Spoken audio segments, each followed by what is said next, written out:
अस्सलाम वालेकुम investors and traders, welcome to managing beta.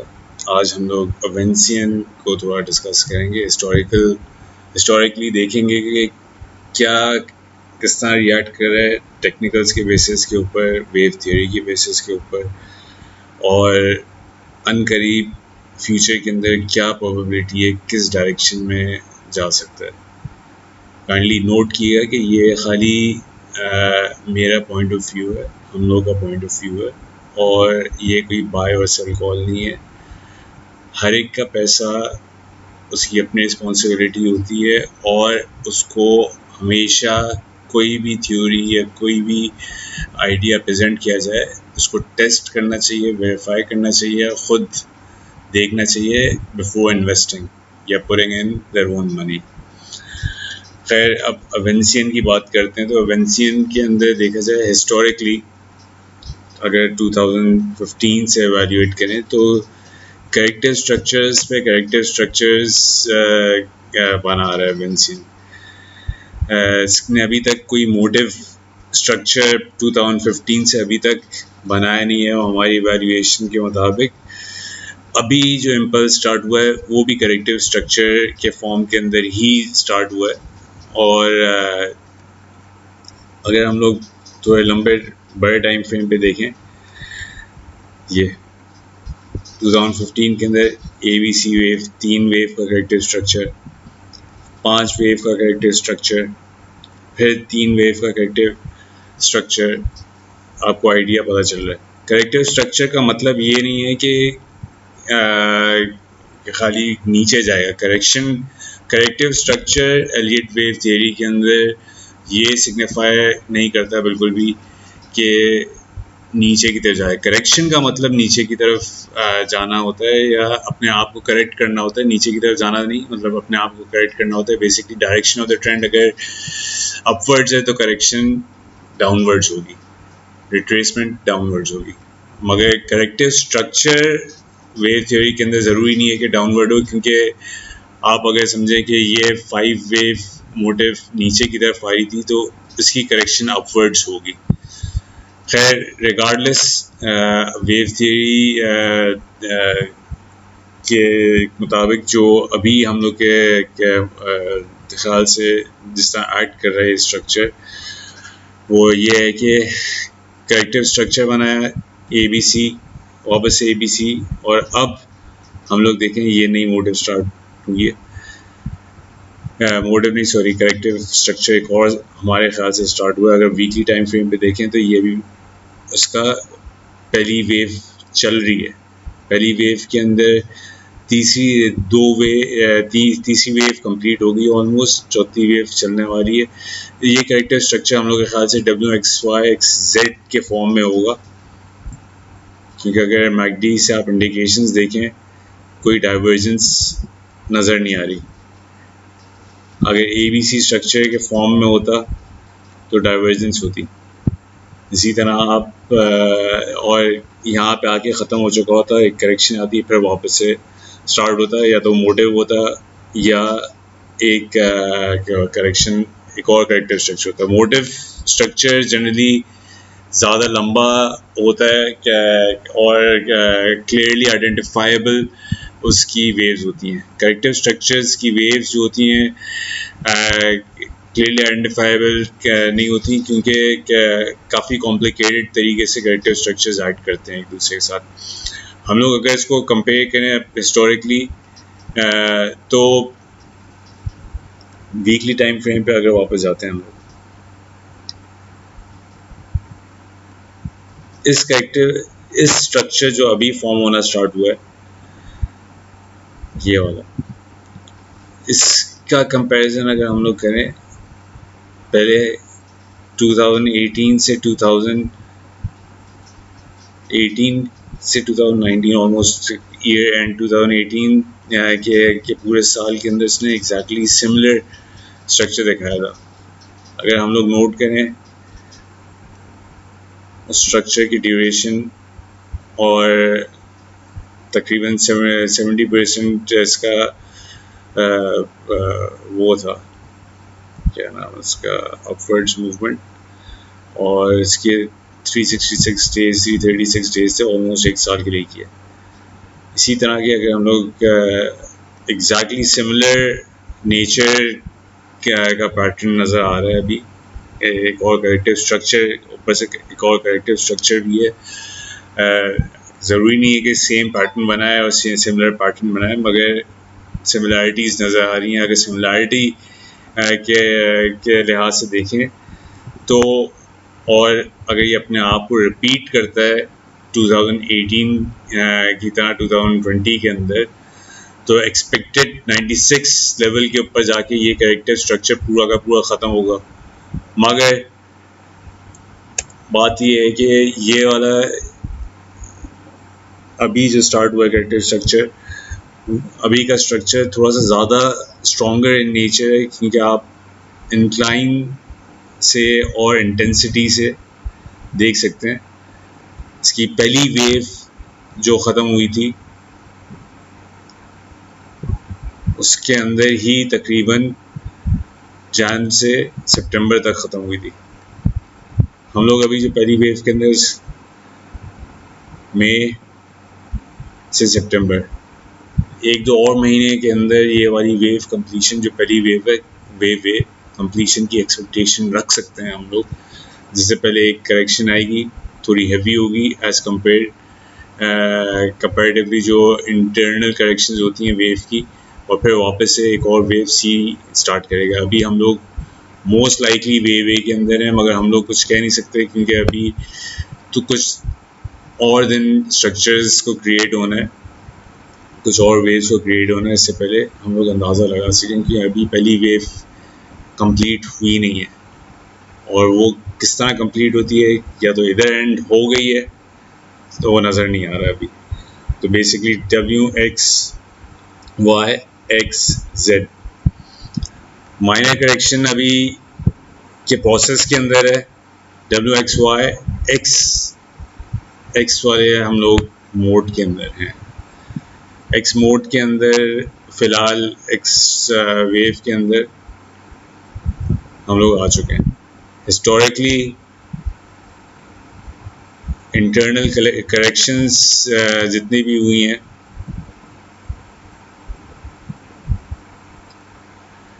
अगर उनको देखा जाए, इसी वेव की इंटरनल करेक्शन WX वाली जो थी, एक और X अभी प्रोसेस के अंदर है, इसकी प्राइस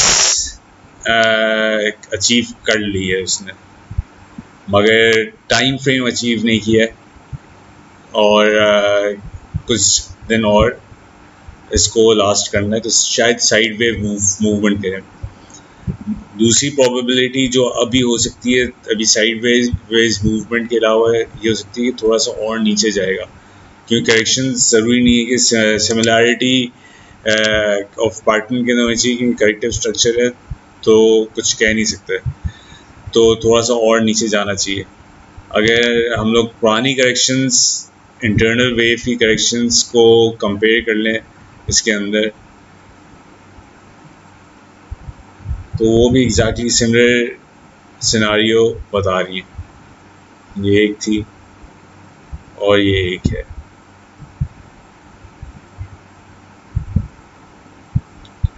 मगर इसके अंदर एक चीज़ का ख्याल हम लोग को रखना ज़रूरी है कि वेव वाई के अंदर हम लोगों ने डायगनल पैटर्न देखा है, डायगनल एक्सपैंडिंग, ऊपर से एक्सपैंडिंग डायगनल पैटर्न देखे। एक्सपैंडिंग डायगनल पैटर्न के अंदर जनरली स्पीकिंग हिस्टोरिकली होता ये है कि जो करेक्शन आती है वो वेव के स्ट्रक्चर को थोड़ा सा ऊपर से तोड़ती है, फिर आगे निकलती है। मगर हम लोग का ये नहीं ख्याल है, हम लोग का ख्याल है कि ये अभी करेक्शन कंप्लीट यहाँ पे करेगा 65, और फिर इसके बाद अपना अपवर्ड्स जेड वेव स्टार्ट करेगा। फर्स्ट ए वेव की सब वेव जेड स्टार्ट करेगा। हम लोग हिस्टोरिकल टारगेट्स क्या अचीव किए थे, जो 2018 और 2020 की वेव हम लोग अगर कंपैरिजन कर रहे हैं, similarity in looks and momentum की बेसिस के ऊपर, तो हम लोग 2018 के अंदर हिस्टोरिकली किस तरह ऐड किया था, टारगेट्स क्या अचीव किए थे, हम लोग उसको फिबोनाची रिट्रेसमेंट मेथडोलॉजी के थ्रू हम लोग चेक करते हैं, ताकि हम लोग एवेल्युएट कर सकें कि अब इस साल अगर वही वेव पैटर्न फॉलो कर रहा है तो वो अचीव क्या हमारे टारगेट हो सकते हैं। पहले हम लोग वेव W को चेक करते हैं।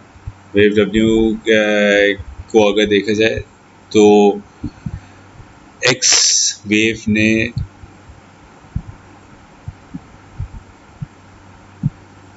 आप देख सकते हैं कि 0.786 तक रिट्रेस किया था अपने आप को, और ये X ये फ्लैट रनिंग फ्लैट था X 1 2 3, और मैक्सिमम रिट्रेसमेंट इसके ए वेव ने की थी और वो 0.786 तक गई थी। और जो प्रोजेक्टेड टारगेट था W वेव की करेक्शन के बाद वो अचीव कर लिया था 127 के ऊपर। Y वेव 27% ऊपर गई थी X वेव से।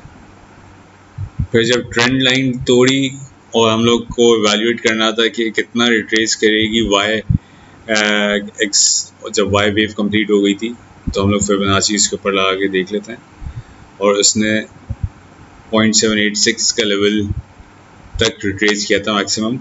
वो भी वापस से रनिंग फ्लैट के तौर पे था, कॉन्ट्रैक्ट एक्सपैंडिंग फ्लैट के तौर पे था 1 2 3 X वेव। और इसी के बेसिस के ऊपर अगर Z वेव देखा जाए तो W और Y वेव के बेसिस के ऊपर तो Z वेव ने अचीव किया था तकरीबन 1.618 का लेवल क्लियरली, जिससे पहले उसने B वेव स्टार्ट की। ये हुई थी वेव A कंप्लीट 2018 के अंदर। अब इसको सुपर इम्पोज करके देख लेते हैं। हम लोगों ने टारगेट्स लिख लिए हैं, और 2018 के अंदर फर्स्ट रिट्रेसमेंट 0.618 तक थी। Y वेव अचीवमेंट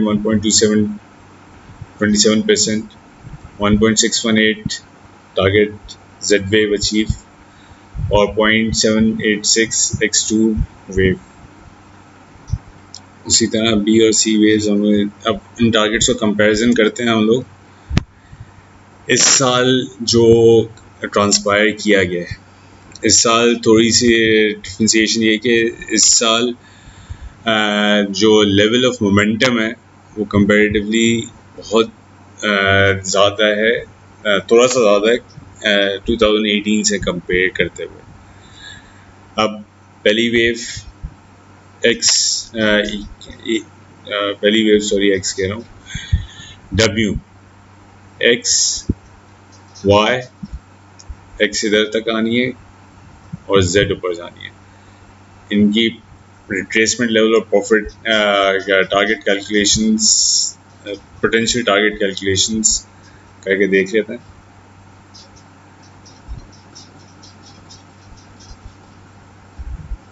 .786 लेवल तक रिट्रेस किया है पहली X वेव ने। पिछले साल X1 ने 0.618 लेवल तक किया था, तो एक लेवल ऊपर। सेकेंडली जो Z वेव ने टारगेट अचीव किया है वो 0.2168 का लेवल अचीव किया है Y वेव ने, सॉरी। और पिछली बार 1.272 का अचीव किया था Y वेव ने। और Y वेव की इस बार थोड़ी सी इंटेंसिटी ज़्यादा थी एज़ कम्पेयर टू पिछले साल, और इसलिए उसने डबल तक ऑलमोस्ट अचीव किया। अब इसका रिट्रेसमेंट लेवल कितना होगा? रिट्रेसमेंट स्टार्ट हो चुकी है इसकी, और रिट्रेसमेंट के अंदर 0.786 लेवल जो इस बार अचीव किया था, इस साल क्या हुआ था 0.786 लेवल, वो अचीव कर चुका है ऑलरेडी, और शायद अपना अपवर्ड मूव स्टार्ट कर रहा हो अपनी अपवर्ड मूव जेड और फाइनल वेव के लिए।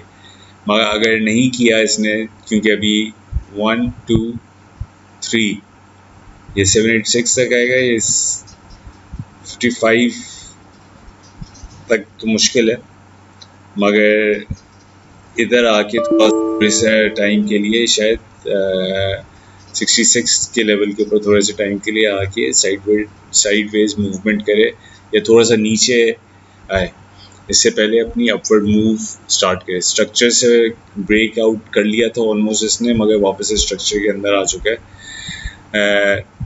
सिनारियो ये है कि जनरली एक्सपैंडिंग फ्लैट, जो एंडिंग एक्सपैंडिंग फ्लैट होते हैं, उसके अंदर स्ट्रक्चर ब्रेक करके पहले, फिर उसके बाद अपनी मूव स्टार्ट करता है, ट्रेस करके फिर करता है। मगर ये एंडिंग नहीं है, एंडिंग डायगोनल नहीं है, क्योंकि ये वाई वेव के अंदर आएगा। तो अभी रिट्रेस जिस तरह हम लोगों ने एवेल्यूएट किया था, टाइम फैक्टर को अगर एवेल्यूएट कर लें और रिट्रेसमेंट फैक्टर को एवेल्यूएट कर लें, तो 23 डेज तक इसने करंट एस्टिमेटेड रिट्रेसमेंट होनी चाहिए, मिनिमम मैक्सिमम मतलब इतनी होनी चाहिए, अनलेस मार्केट के अंदर तेज़ी या मंदी आए और या डायनामिक्स थोड़े से चेंज होना स्टार्ट हो जाए। तो 17 डेज अप्रॉक्स 25 डेज तक इसने वो करना है, अपनी टारगेट ऑलमोस्ट अचीव कर चुका है। इधर आके थोड़ा अरसे के लिए और साइडवेज मूवमेंट दिखाएगा, इससे पहले अपवर्ड मूवमेंट स्टार्ट करे। तो 66 लेवल, 65 से 63, 65, 64, 66 इस लेवल के अंदर शायद ये साइडवेज मूवमेंट दिखाए। अभी 69 के ऊपर है। अब इसके बाद क्या मूव हो सकती है? फर्स्ट टारगेट इसका जेड वेव का 95, 96 तक हो सकता है, 95, 96 तक हो सकता है या थोड़ा सा कम होगा, 92 तक एस्टिमेट कर लें। ये इसका शॉर्ट रन के अंदर टारगेट है, 1-2 महीने के अंदर इधर तक आना है इसने, इससे पहले ये ए वेव कंप्लीट हो। मगर अभी हम लोग कुछ कह नहीं सकते, क्योंकि मैकडी के ऊपर थोड़ी सी और प्रोग्रेस या प्रोग्रेशन की ज़रूरत है, इससे पहले हम लोग बता सकें। इंटेंसिटी मैकडी के ऊपर काफ़ी ज़्यादा है और कोई डाइवर्जेंस देखी नहीं गई अगर आप डेली टाइम फ्रेम पे देखें। तो अभी की जो रिट्रेसमेंट हो रही है, थोड़ा सा और साइडवेज मूवमेंट करेगी और ये अपवर्ड्स मूवमेंट करना स्टार्ट करेगी, तो ये हम लोग को क्लियर हो जाएगा कि ABC खाली वेव नहीं थी ये वाली अपवर्ड्स, और ये WXYZ थी, और फिर B वेव आई और फिर C वेव आई। तो अभी हम लोग को कुछ अरसे दूसरी सीरीज़ के अंदर हम लोग एवेल्यूएट करेंगे कुछ अरसे के बाद, आधे महीने 1 महीने के बाद, कि कहाँ तक प्रोग्रेस की है। हम लोग के ख्याल से अभी इसने साइडवेज मूवमेंट करना है थोड़ा सा, या थोड़ा सा और रिट्रेस करेगा 63, 65 के लेवल के ऊपर। अगर खुदा न खास्ता, क्योंकि इंटेंसिटी ऑफ इम्पल्स इतनी ज़्यादा थी, थोड़ा सा और नीचे अगर आना हो तो 55 से 60 के लेवल के अंदर भी आ सकता है। मगर हम लोग के ख्याल से थोड़ा सा और साइडवेज मूवमेंट करेगा और फिर इसके बाद अपनी अपवर्ड मूवमेंट स्टार्ट करेगा, जिसके अंदर पहला टारगेट 95 होगा। मगर सब्सिक्वेंट रीवैल्यूएशन के बाद हम लोग ये भी कह सकते हैं कि 120 तक भी जा सकता है, मगर पहला टारगेट 95, 96 होगा। शुक्रिया, थैंक यू।